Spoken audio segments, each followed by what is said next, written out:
Bismillahirrahmanirrahim. Assalamualaikum warahmatullahi wabarakatuh. Sahabat musbi yang dirahmati Allah, nifak atau munafik dalam agama Islam adalah sifat seseorang yang selalu ingin menampakkan kebaikan dan berupaya untuk menyembunyikan keburukan. Adapun ciri-ciri orang munafik seperti yang disampaikan oleh Nabi Shallallahu Alaihi Wasallam dalam hadis berikut ini. Jika ia berkata, maka ia selalu berdusta. Jika berjanji, ia selalu mengingkari. Jika diberikan kepercayaan, ia selalu berkhianat. Dan jika memusuhi, maka ia melampaui batas. Hadis riwayat Bukhari. Kisah mengenai seseorang yang munafik sudah ada sejak zaman Rasulullah Shallallahu Alaihi Wasallam. Kala itu ada seorang tokoh yang munafik bernama Abdullah bin Ubay. Ia begitu membenci Rasulullah Shallallahu Alaihi Wasallam karena menganggapnya sebagai penghalang dirinya untuk menjadi penguasa Madinah. Sejak Rasul dan para sahabat hijrah ke kota Madinah, terjadi perubahan dalam tatanan politik di Madinah. Awalnya, Abdullah bin Ubay direncanakan akan diangkat sebagai tokoh dan penguasa di Madinah. Namun, setelah Nabi Muhammad Shallallahu Alaihi Wasallam datang ke Madinah, pengaruh Abdullah menjadi pudar. Hingga akhirnya, Nabi Shallallahu Alaihi Wasallam lah yang menjadi pemimpin kota Madinah. Hal itu yang membuat Abdullah bin Ubay menaruh kebencian dan kedengkian terhadap Nabi Shallallahu Alaihi Wasallam. Abdullah bin Ubay mengaku beriman dan masuk Islam sebagaimana kabilah Aus dan kabilah Khazraj lainnya setelah Nabi Muhammad Shallallahu Alaihi Wasallam tiba di Madinah. Namun, dia hanya berpura-pura menjadi pengikut Nabi Muhammad Shallallahu Alaihi Wasallam. Sejatinya, dia memendam kebencian dan permusuhan terhadap Nabi Shallallahu Alaihi Wasallam. Tidak seperti pada umumnya musuh Nabi, seperti keterangan dalam buku para penantang Muhammad Shallallahu Alaihi Wasallam. Abdullah bin Ubay memusuhi Nabi Muhammad dengan cara-cara halus dan konspiratif. Ia kerap menghasut, memfitnah dan mengadu domba antara satu sahabat dengan yang lainnya, bahkan dengan Nabi Muhammad sendiri.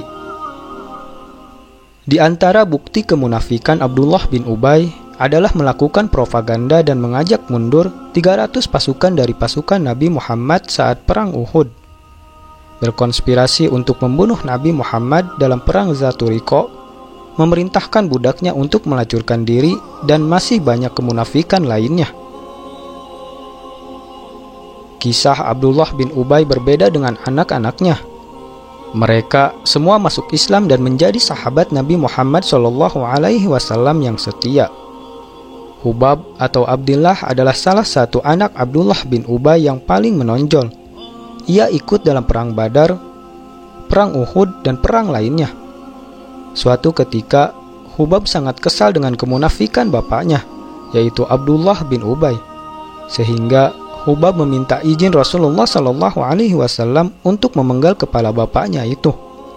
Namun, Rasulullah Shallallahu Alaihi Wasallam melarangnya dan menyuruh Hubab untuk tetap berbuat baik kepada bapaknya. Kalau engkau bermaksud membunuhnya, maka perintahkanlah aku yang melakukannya.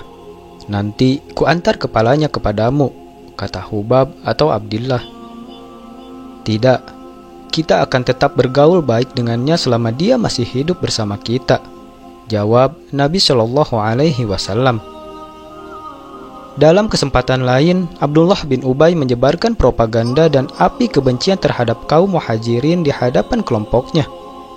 Kata Abdullah bin Ubay, kaum muhajirin telah membenci penduduk Madinah dan banyak dari mereka yang bermukim di kota Madinah.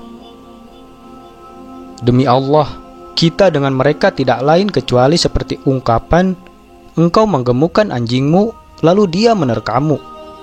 Demi Allah, kalau kita kembali ke Madinah, pastilah orang-orang mulia akan mengusir orang-orang hina, kata Abdullah bin Salul kepada kelompoknya. Perkataan Abdullah bin Ubay itu didengar Zaid bin Arqam. Zaid kemudian menyampaikan informasi itu kepada pamannya, dan pamannya melanjutkannya kepada Nabi Muhammad Shallallahu Alaihi Wasallam. Mendengar hal itu, Sayyidina Umar bin Khattab yang saat itu bersama Nabi Shallallahu Alaihi Wasallam meminta izin agar diperbolehkan membunuh Abdullah bin Ubay. Namun, Nabi menolak permintaan Sayyidina Umar tersebut. Bagaimana kalau orang berkata Muhammad membunuh sahabatnya? Tidak, kata Nabi Muhammad menjawab permintaan Sayyidina Umar. Abdullah bin Ubay kemudian datang menghadap Nabi Muhammad SAW.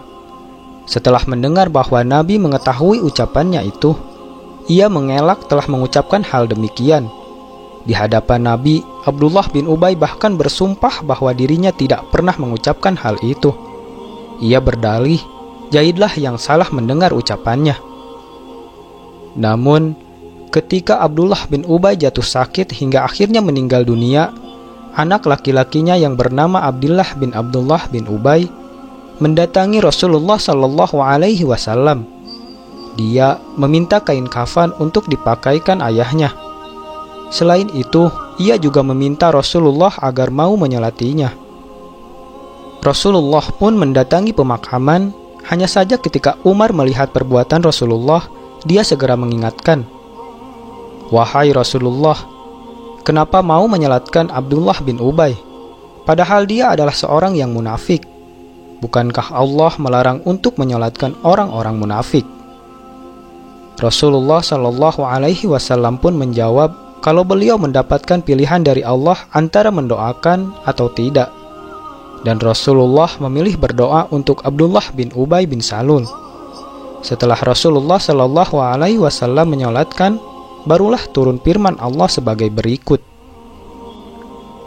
Dan janganlah kamu sekali-kali menyembahyangkan jenazah seorang yang mati di antara mereka. Dan janganlah kamu berdiri mendoakan di kuburnya. Sesungguhnya mereka telah kafir kepada Allah dan Rasul-Nya, dan mereka mati dalam keadaan fasik.